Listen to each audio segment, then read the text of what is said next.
Mira, Bueno, pues, voy a hacer la introducción. Vamos a grabar la videoconferencia, ¿vale, Damián? Para que los alumnos puedan vale, disponer vale, fenomenal, de ello. perfecto, totalmente de acuerdo. Vale, pues buenas tardes a todos. De nuevo, un día más en esta semana de confinamiento, en estos talleres en tiempo de coronavirus, una Semana Santa diferente. Aunque luego tendremos ocasión de despedir la jornada, porque hoy es el último día, llegamos al domingo de resurrección, yo creo que tomar ahora la palabra es para presentar a una persona muy importante para mí académicamente, el profesor García Olmo, en el cual me reflejo como profesional, pero también mucho como académico, el que me enseñó mucho de la cirugía académica, de cómo tengo que orientar mi carrera y entre ellos también meterme en el mundo de la terapia celular. Estamos hoy ante una un verdadero honor tener aquí al profesor García Olmo, porque es uno de los grandes investigadores de la terapia celular en España. Gracias a él y a su equipo, tenemos un fármaco hoy en día disponible basado en terapia celular para el tratamiento de los enfermos de Crohn. Pero como tendréis oportunidad a lo largo de esta charla, es una persona muy amena que sabe muy bien expresar sus conocimientos y eso es muy importante y con ideas continuamente innovadoras. Y si quizá esta semana se ha hecho así, con este carácter tan innovador, que ha sido un verdadero éxito, todos los días hemos tenido muchísimas conexiones, yo creo que al final sumaremos unas 400 o 500 alumnos que se han ido conectando a lo largo de la semana, pues como decía, inspirado en su forma de hacer la medicina y la enseñanza. Ya habéis tenido oportunidad en los primeros minutos de escucharlo sobre cuál es su idea de la docencia y de la evaluación. Pero bueno, tendremos alguna vez oportunidad en el futuro de hacer alguna webinar para hablar sobre la docencia en medicina o la evaluación en medicina y seguro que contaremos con su colaboración. Hoy llegamos al final de la jornada, como os decía, y empezamos el domingo de Santo, recordar, con la muerte de JFK, en la que describimos todas las lesiones que sufrió el presidente de Estados Unidos y ahí vimos mucho de medicina forense y de traumatología, en fin, fue muy interesante. Hemos pasado por distintos temas generales para todos los grados de medicina y en la segunda parte de la semana pues comenzamos con la Semana Santa en la madrugada en la que pues tuve la oportunidad de una charla sobre la cirugía en la pasión, ¿no?, de Cristo. Pero hoy terminamos con la resurrección. ¿Y quién mejor que Damián García Olmo para hablar de resurrección? Porque célula es resurrección, terapia celular es resurrección. Así que sin más preámbulos, doy la palabra al profesor García Olmo. Es un verdadero honor, Damián, tenerte aquí con nosotros y toda la audiencia es para ti. Un enorme abrazo y luego tomaremos las preguntas. Pues muchas gracias, Fernando, muchísimas gracias. Lo primero es desearos a todos feliz Pascua de Resurrección, porque, hombre, para los cristianos realmente hoy es un día muy importante. Es un día muy importante porque se conmemora un hecho muy importante, que es la resurrección, que después de morir, pues alguien pueda vivir, ¿no? Y es un hecho verdaderamente trascendente. Pero, y al hilo de esto, yo, Fernando, ¿cómo hago para pasar aquí quizás, ¿sabes? Vale. Al hilo de esto, pues quería juntarlo, hilarlo, estamos en el día de la Pascua de Resurrección, con los conceptos de regeneración y de células madre, ¿no?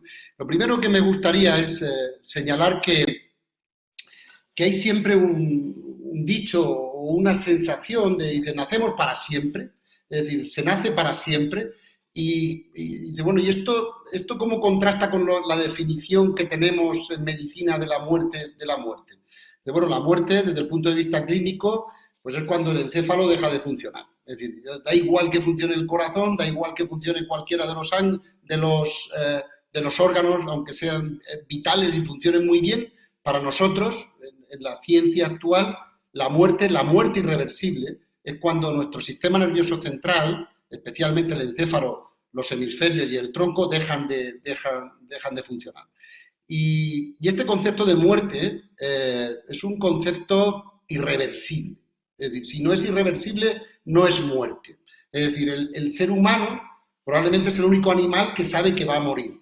Es decir, que sabe que va a morir y que es consciente de que va a morir. Y esto es decir, le crea muchísimas inquietudes y sobre todo y hay un instinto, probablemente el instinto de conservación, que intenta retrasar ese momento de la muerte física.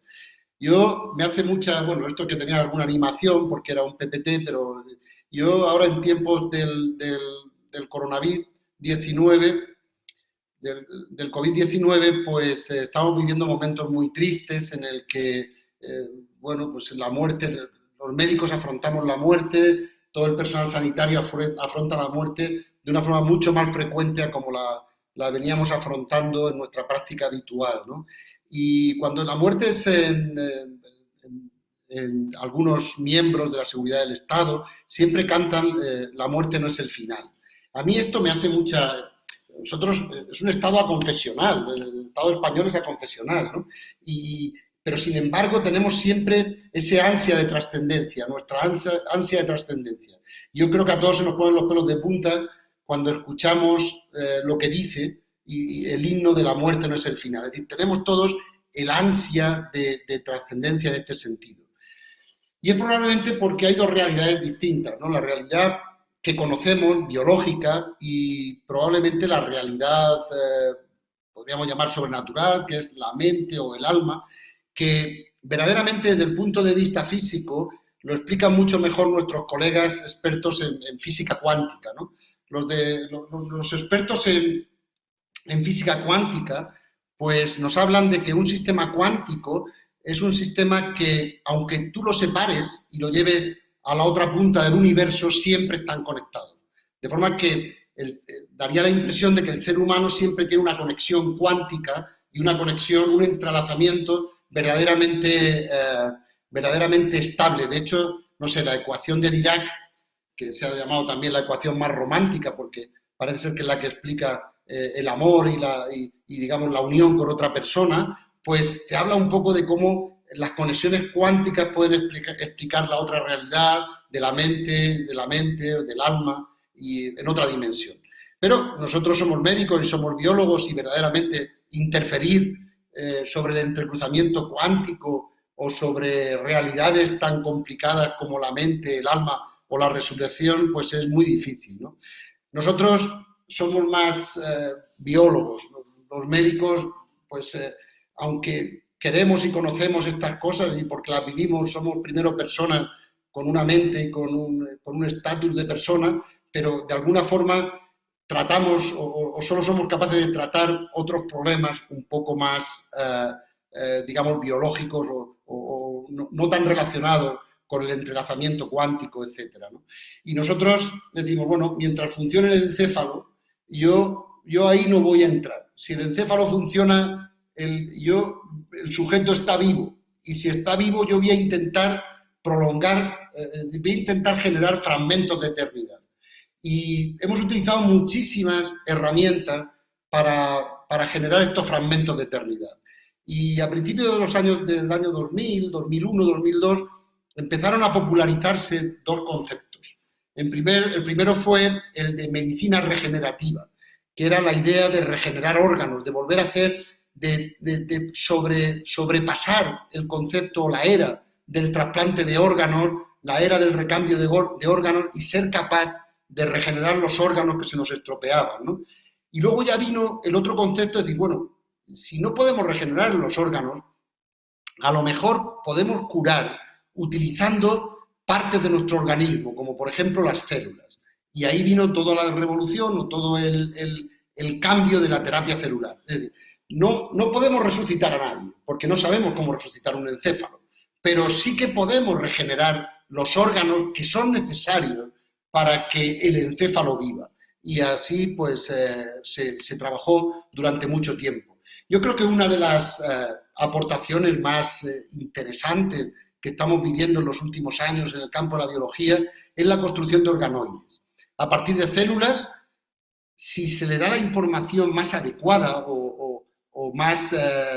si somos capaces de dialogar con la célula en los términos en que la célula nos puede escuchar, podríamos construir organoides, no realmente órganos, pero sí organoides que de alguna forma puedan reproducir el trabajo y la función habitual de nuestros órganos.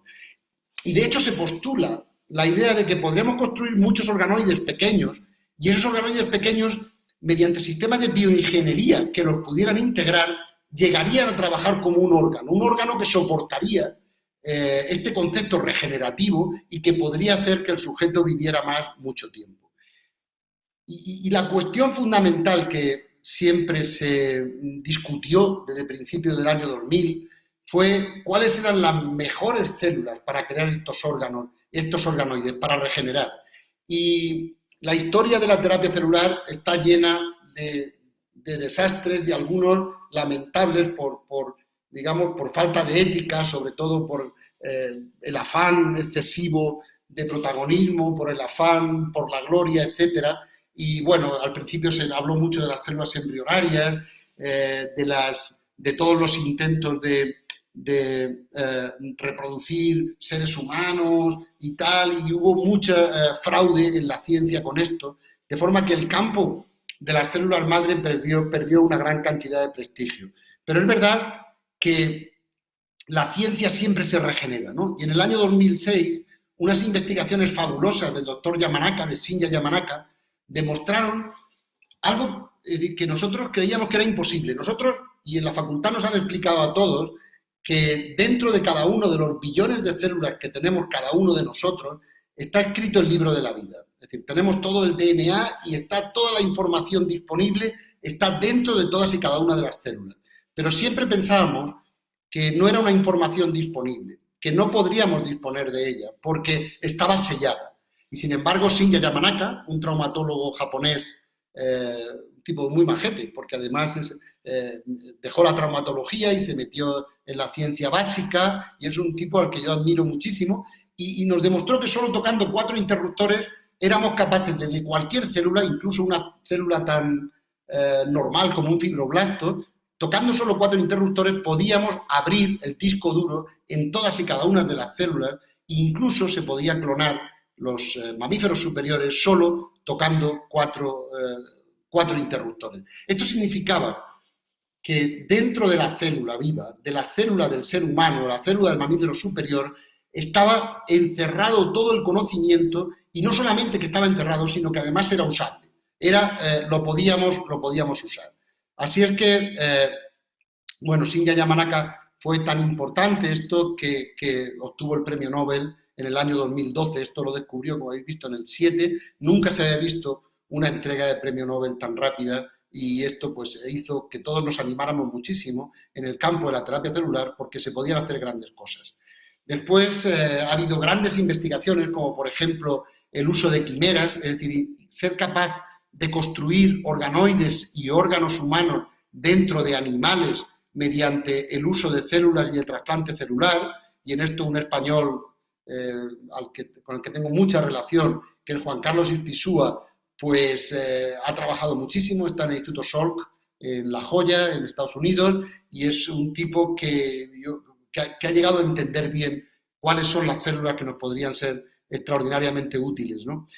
Pero, es decir, esto de fabricar órganos está bien, o de hacer organoides está bien, dice, pero ¿y si, dice, cómo podría yo arreglar un órgano in situ, sin tener que meter otro órgano nuevo? Yo no sé si veis la imagen, pero esto es una célula mesenquimal, y esta célula mesenquimal le están llegando exosomas, que es algo así como un virus, se parecería al coronavirus, ¿no? Y está mandándole lotes de información. Es decir, las células no trabajan aisladamente, ni muchísimo menos. Están constantemente recibiendo información exterior, fundamentalmente por micropartículas, microvesículas, etcétera, ¿no? De forma que la célula lo dice, ¿cómo podría yo cambiar esto? Bueno, pues esto lo hemos trabajado, como ha contado Fernando, durante bastante tiempo, es decir, utilizando células que mandaran información a órganos que no funcionaban. En el caso de los cirujanos colorectales, cuando había una gran inflamación en el área pues, perianal,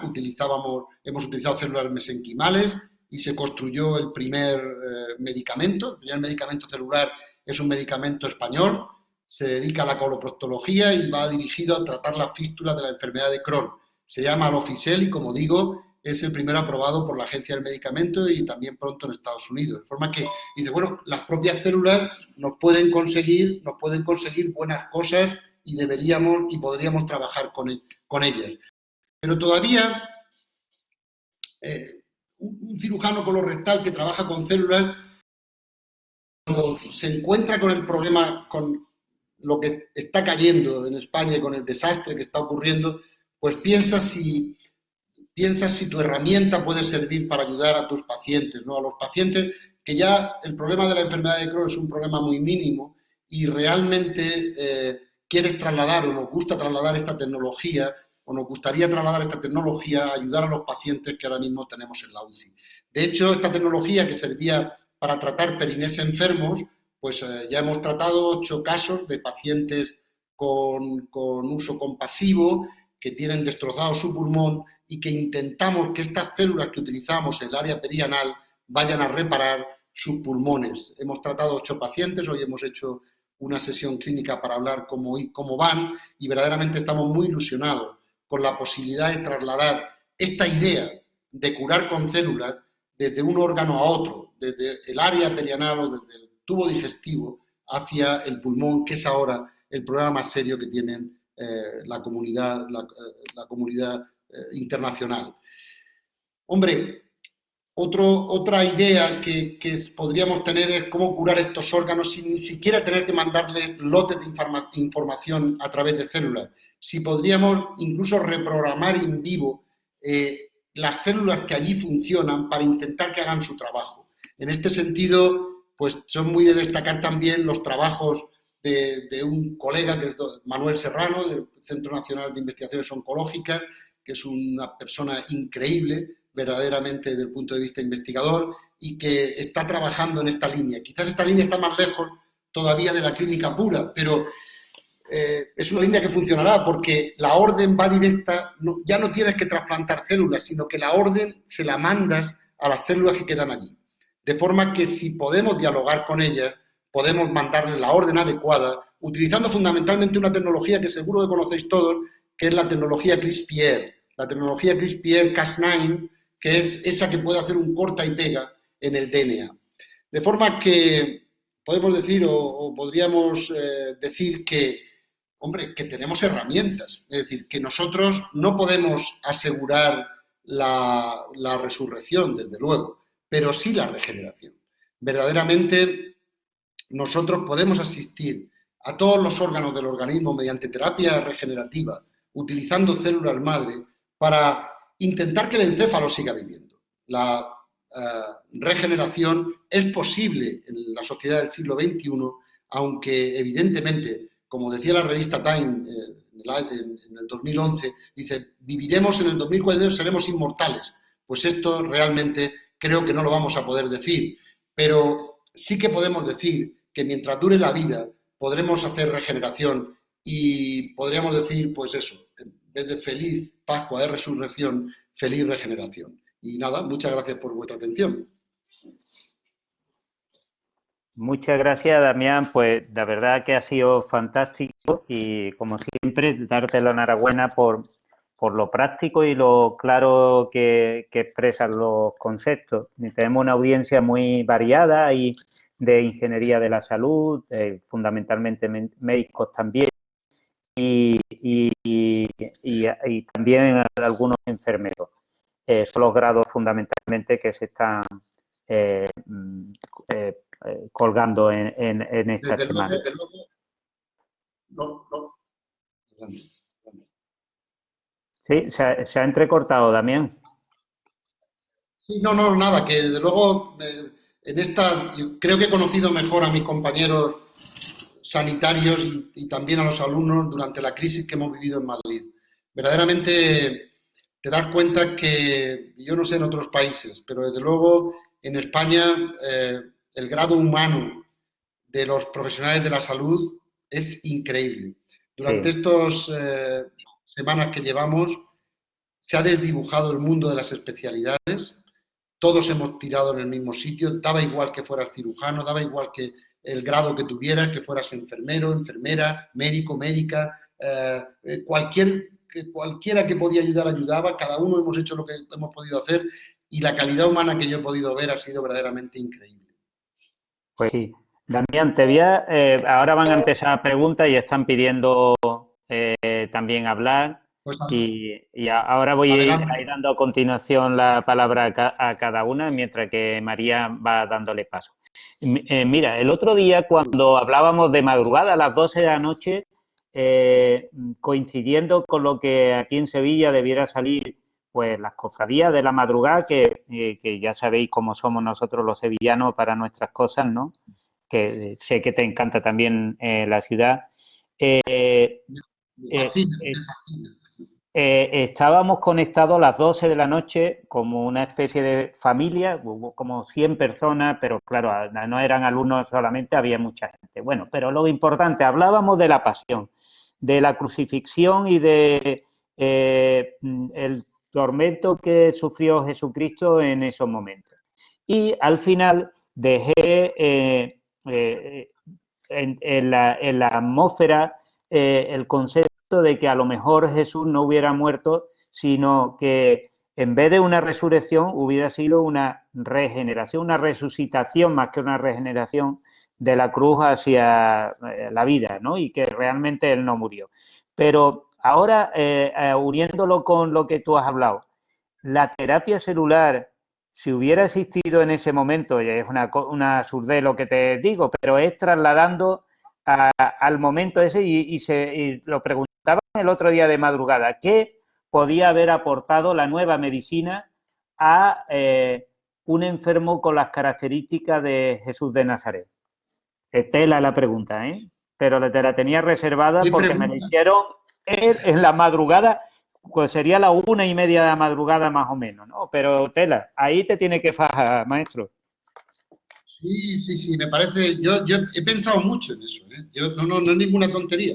Yo he pensado mucho en eso, pero eh, el ser humano del siglo XXI, como he dicho antes, es capaz de regenerar órganos o de tratar órganos, pero en el encéfalo, en nuestros hemisferios cerebrales y en nuestro tronco cerebral, tenemos unas estructuras totalmente desconocidas, cómo funcionan, etcétera, que cuando dejan de funcionar, el problema se hace irreversible. Es decir, uno puede, dice, Jesús de Nazaret, cuando deja de funcionar sus órganos vitales, evidentemente lo primero que ocurre es que su cerebro se destruye.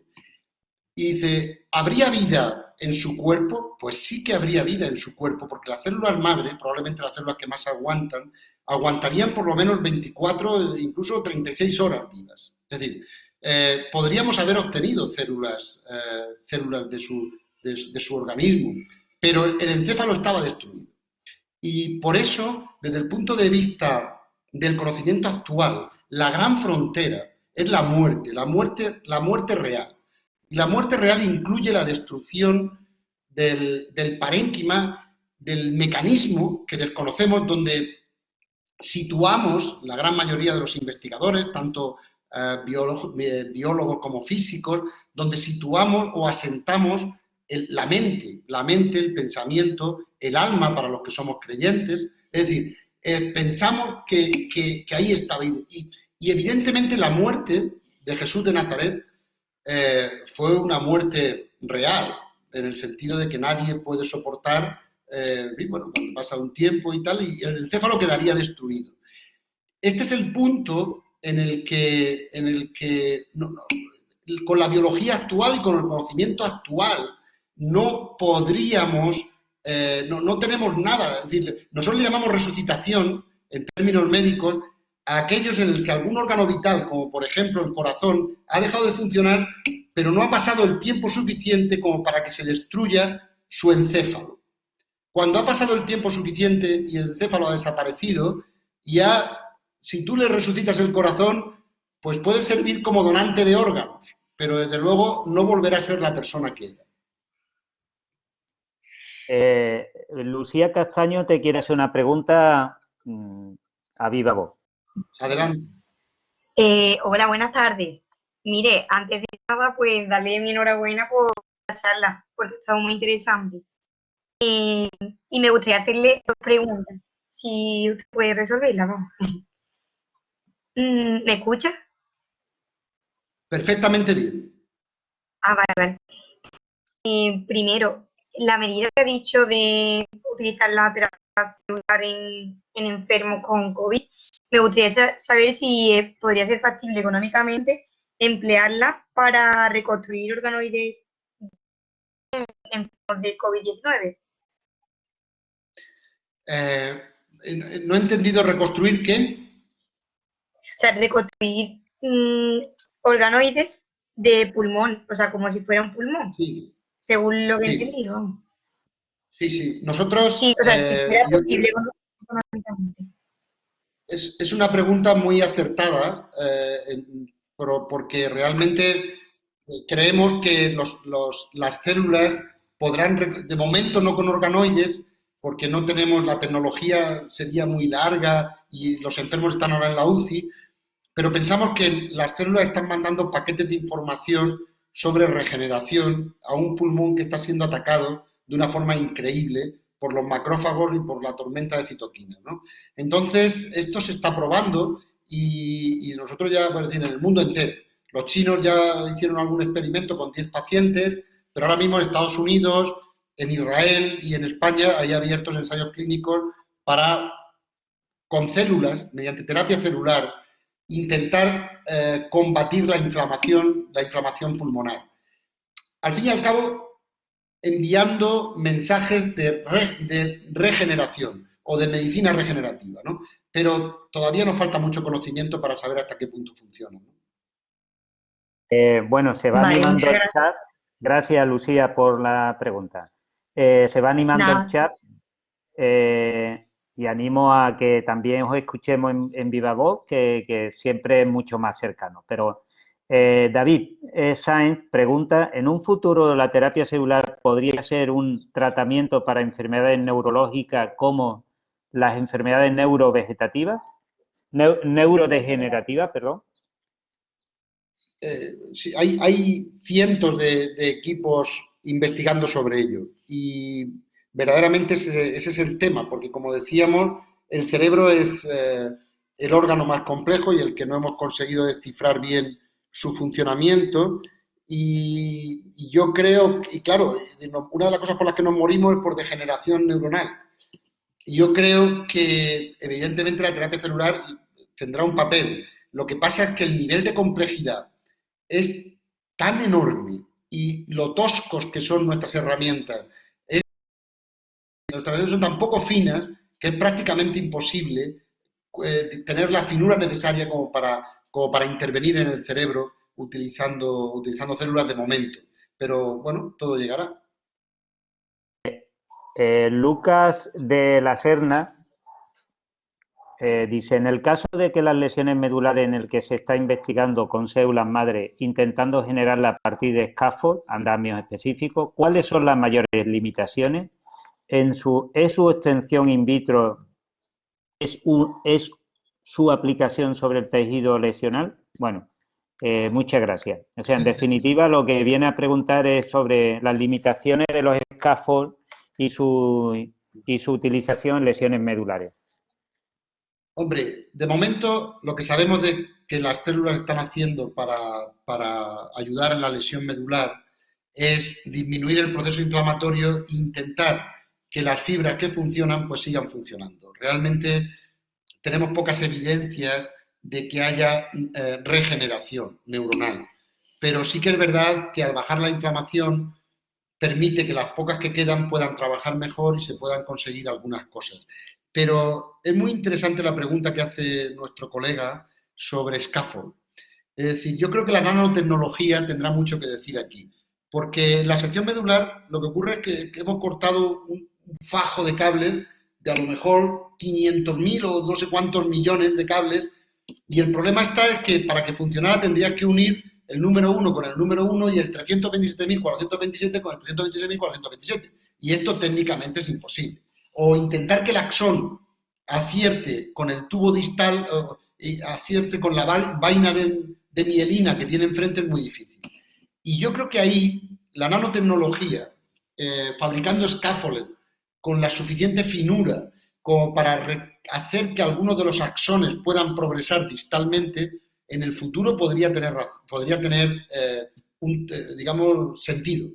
Es más, me consta que hay investigadores trabajando en scaffold nanotecnológicos para reconducir el crecimiento neuronal. Sin duda, Damián, es un campo muy interesante. Aquí en Sevilla hay mucho de escuelas de neuro de regeneración e enfermedad neurovegetativa, como es el Parkinson, ¿no? Concha Barco pregunta que ¿qué hacen a nivel intestinal en la enfermedad de Crohn las células madre? Disculpe mi ignorancia, dice, gracias a los organizadores de esta maravilla de semana de charlas. Gracias, Concha. Damián, adelante. Muchas gracias, Concha. Muchas gracias, Concha. Mira, de momento, hoy por hoy, las células madre que usamos para el Crohn, por ejemplo, solamente son antiinflamatorios. Las usamos como potentes antiinflamatorios. Simplemente, unos antiinflamatorios muy finos, porque, claro, la célula está llena de receptores y tiene capacidad para segregar muchas citoquinas y muchas cosas. Entonces, es un antiinflamatorio de pot a largo plazo, a muy largo plazo y muy fino, muy delicado. Y lo usamos solo por esa propiedad, aunque en él da la impresión de que pueden estar induciendo señales regeneradoras. Pero de momento seguimos con muy poco conocimiento, nos falta investigar muchísimo más y sobre todo tenemos que ser capaces de mandar las órdenes precisas a la célula. Ahora sabemos que la célula es un buen antiinflamatorio y con eso trabajamos. Muy bien. Clara dice, ¿puede la terapia regenerativa aumentar el riesgo de aparición de tumores? ¿Está intacto en esta célula el mecanismo de apoptosis? Muchas gracias, Clara, por la pregunta. Clara, esa es la pregunta más importante a la que tuvimos que contestar entre el año 2000 y el 2005. Entre el 2000 y el 2005 teníamos un miedo atroz a que las células fueran el origen del cáncer, a que estas células pudieran generar cáncer. Pero afortunadamente las células que usamos se llaman células mesenquimales. Estas células tienen inhibición por contacto. Si utilizáramos células derivadas de embriones, por ejemplo, o células manipuladas de alguna manera y pierden la inhibición por contacto, entonces podrían provocar tumores.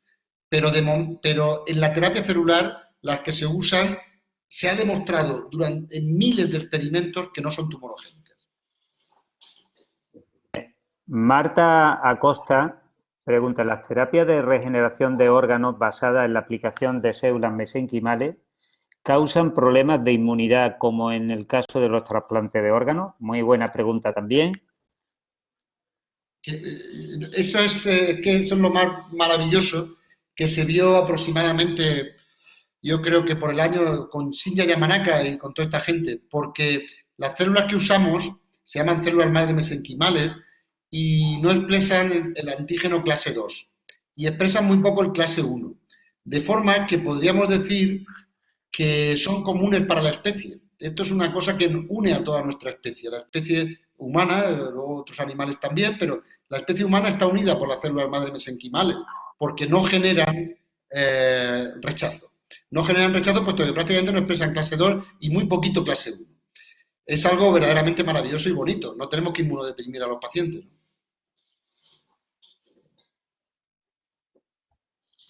A ver, tenemos también el placer de que nos acompañe el profesor Guadalajara de la Fundación Jiménez Díaz de Madrid. Muchas gracias, Héctor, por estar ahí y también está contestando preguntas del chat.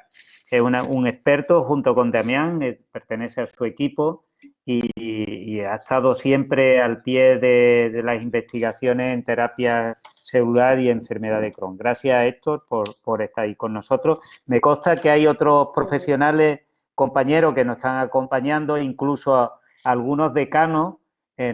Saludo al decano de la Facultad de Física, que el otro día nos mandó un correo muy emotivo y gracias, dándonos la enhorabuena por la iniciativa. Así que gracias también por acompañarnos. El decano de la Facultad de Medicina nos ha acompañado varios días.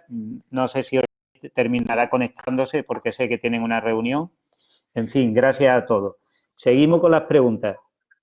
¿Cuánto cuesta aproximadamente congelar células madre de cordón umbilical? Bueno, yo creo que Cuesta, el me imagino precio, que será, a lo mejor es de técnicamente, ¿no? Porque o las dos cosas. bueno, la tecnología celular para conservar células de cordón o de médula ósea o incluso de los dientes es una tecnología bastante sencilla y es decir, no requiere grandes instalaciones sofisticadas, simplemente instalaciones de seguridad. Y afortunadamente la tecnología celular es una tecnología bastante más barata que otros medicamentos como por ejemplo anticuerpos monoclonales, etcétera. Gonzalo Vaquero pregunta, a mí me gustaría saber cuáles son las limitaciones de estos tratamientos. ¿Qué barreras hay ahora mismo para seguir desarrollando estas formas de tratamiento? Yo creo que la barrera fundamental es el conocimiento. Es decir, tenemos que investigar mucho más sobre sus mecanismos de acción e investigar mucho más cómo podemos hacer para que las células hagan lo que queremos que hagan. Es decir, por ejemplo, nosotros, Fernando de la Portilla y yo, trabajamos en el problema, en la cirugía. Y la cirugía, el problema central es la cicatrización. Nosotros nos gustaría acelerar la cicatrización y sabemos que las células lo pueden hacer, pero no sabemos cuál es la orden que hay que darle, porque lamentablemente estas células que usamos pues funcionan y funcionan un poquito, pero no son muy brillantes. Realmente no, nos gustaría acelerar sus capacidades, empoderarlas. Sabemos que ese empoderamiento puede venir de ingeniería genética, con tecnología CRISPR o con cualquier tecnología. Nosotros, por ejemplo, estamos cambiándole un par de genes a ver si hacemos que sean más efectivas, porque para mí que curen el 60% de las fístulas, pues me gusta porque se curan 6 de cada 10, pero no me gusta porque quedan 4 sin curar. Entonces, tenemos que empoderarla. La limitación fundamental es el conocimiento. Tenemos que investigar más. Tenemos que ir al laboratorio, ¿no? Tenemos que pasar muchas horas en el laboratorio, tener serendipia, chispa, etcétera, y trabajar por intentar comunicarnos con las células. Muy bien. Damián, como verás, y siguen preguntas y preguntas, cuando te canses, cortamos, ¿eh? Cortamos porque una de las cosas que hemos aprendido con este sistema es que los alumnos preguntan mucho más que en clase, que le cuestan más trabajo. Me encanta el sistema, ¿eh? Oye, ¿se pueden ver las sesiones anteriores que habéis hecho? Sí, ¿Son abiertas?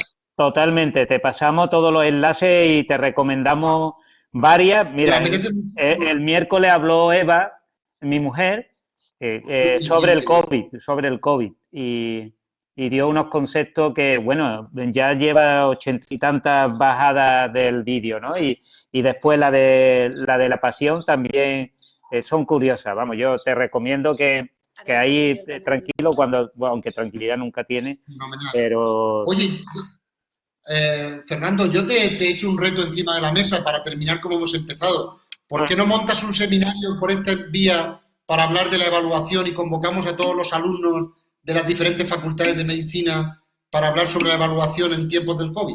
Sí, bueno, pues te tomo el guante y lo organizaremos. Te voy a pasar algunas preguntas más que no quieren irse sin preguntar. Venga, adelante. ¿Hay algo estudiado sobre cardiopatía congénita para formado? Perdón. Sobre cardiopatía congénita, que yo sepa, no hay grandes trabajos, pero yo creo que habría que acudir a la teoría general de la reparación, es decir, saber que las células tienen capacidades reparativas y si investigamos adecuadamente cuál es el problema, algo podremos hacer. Hace falta investigación, y investigación en los diferentes campos. El hecho, Ana Belén, el hecho de que el desconocimiento sobre el complejo funcionamiento del sistema nervioso no nos permite una resurrección completa del ser humano en el momento actual, no exime del hecho de que en un futuro pudiese ser posible. ¿No cree usted? Muchas gracias por compartir su sabiduría con tanta sencillez. Muchas gracias. Yo creo que una vez que se ha destruido el complejo encefálico, y esto es una opinión personal y el tiempo, pero creo que una vez que el complejo encefálico está destruido, puede haber vida, y hay vida, pero será de otra manera. Es decir, es muy difícil volver a... será otra forma de vida. Desde luego, yo creo que destruido el ensamblaje, es muy probable, si creemos en el entrelazamiento cuántico, que esa información esté en otro punto del universo, o no lo sé. Pero, desde luego, volver a que ese entramado sea el mismo que fue, lo veo no le veo posibilidades en este sentido. Por eso nuestro trabajo como médicos es conservar el encéfalo, intentando que el resto de los órganos lo mantengan. Rocío Vecino, buenas tardes. Con respecto a la regeneración medular, hay diferentes tipos de células que se han utilizado para ello, en particular las células de Schwann, como usted ha dicho, por sus propiedades. Pero para llegar a la diana durante la regeneración, ¿no se podrían utilizar distintos inhibidores que ayuden a esto? Rocío es alumna de Ingeniería de la Salud y ha dado ingeniería conmigo, medicina regenerativa. Rocío, yo creo que hay que investigar y que cualquier hipótesis es válida. La hipótesis que planteas yo creo que es muy buena, pero hay que investigar. Es que son tantas las hipótesis que tenemos. Pero regenerar la médula, desde luego, no debe ser algo tan difícil como el cerebro, porque el cerebro es otra historia, el encéfalo es otra historia. Pero la médula son cables, como bien sabe Fernando, que domina esta parte y ha trabajado mucho en eso. Son cables y el problema es que el tamaño se nos escapa a nuestras herramientas y probablemente se puedan arreglar o bien mediante nanotecnologías y sistemas de scaffolding o bien mandando órdenes precisas a los constructores de scaffold en ese área para que le vuelvan a hacer la cubierta al axón. No lo sé, hay muchas hipótesis, pero estoy seguro que la regeneración medular, esta sí que puede avanzar extraordinariamente en los próximos años. Y sobre el coma, dice Lucía Castaño, ¿se ha investigado algo? ¿Sería posible que una persona se recuperase de este gracias a la terapia celular? Yo pienso que si el coma lo definimos como la desconexión entre el encéfalo y el resto del organismo, esta desconexión podría tratarse. Es decir, si el encéfalo sigue vivo, si la estructura donde para nosotros asienta la mente y el alma siguen vivas, la reconexión podría ser posible. También requerirá mucha investigación. Bueno, y vamos terminando ya las preguntas. A ver que no me salte ninguna. Regeneración. Sobre islotes pancreáticos. ¿Se ha investigado hasta ahora con estas terapias? Y, mucho. Y la diabetes, ¿no? Aquí en España mucho, la diabetes, somos bastante referentes. Lo que más. Lo que pasa es que, de nuevo, lo único que ha funcionado son los efectos antiinflamatorios, pero no somos capaces hoy por hoy de generar un islote de Langerhans. Sí que podemos hacer células que produzcan insulina, pero esto se parece a poner insulina, quiero decir, y es menos complejo poner insulina que poner células que produzcan insulina. Es decir, el islote de Langerhans es, de nuevo, un medicamento extraordinariamente fino. Un procedimiento, algo extraordinariamente fino, con una regulación tan fina. Tiene que producir somatostatina, glucagón, tiene que producir muchísimas cosas y conectarse con el medio, tiene que tener infinidad de quimiorreceptores. Es un tema mucho más complejo. Probablemente por el camino de los organoides en el futuro se pueda avanzar mucho aquí. Por el camino de la célula aislada, no. El doctor Pintor, compañero también tuyo y que bien conoce, ha estado conectado y te da la enhorabuena, que lo puedes ver aquí, por el interesante charla. Sí, hombre, Un saludo muy grande, Pepe, a José Pintor. A José lo tenemos nosotros ahora en nuestra unidad. Es un fichaje, un fichaje. Seguimos creciendo, seguimos creciendo. Bueno, yo creo que llegamos al fin, Damián, de verdad. Venga, Muchas quedamos gracias para la próxima.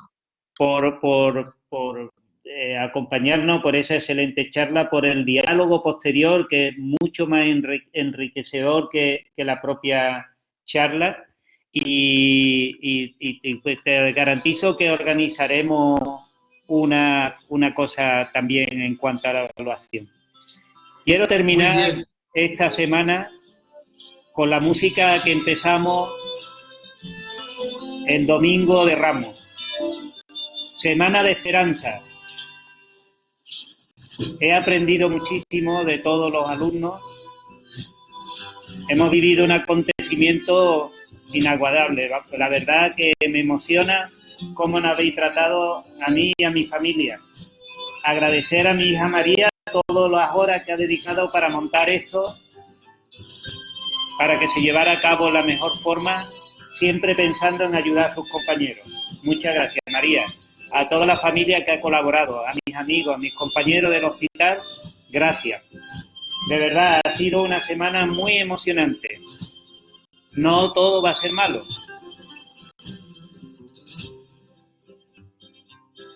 Porque de las experiencias desagradables también se aprende la esperanza, como esta música, mi esperanza. Esa que hemos perdido en los últimos días y que no tengo la menor duda que vamos a tomar de nuevo. No tengo la menor duda. Sois ustedes, los médicos del futuro, los que tenéis la fuerza para seguir creciendo, para seguir aportando. Así que, de verdad, muchas gracias.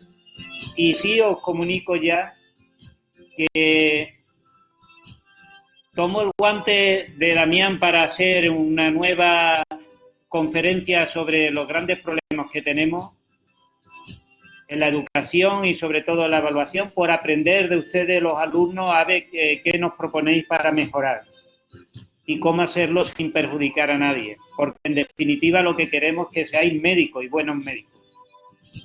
También os digo que, como no quiero abandonar esta forma de enseñanza, a partir de la semana que viene, no sino la siguiente, comenzaré a dar unos seminarios sobre cómo resolver casos clínicos en el MIR relacionados con patología quirúrgica. Así que ahí os espero. Un enorme abrazo a todos y feliz Pascua de Resurrección, porque la resurrección la tendremos sí o sí frente a este mortífero virus que nos está haciendo cambiar a base de golpes. Gracias.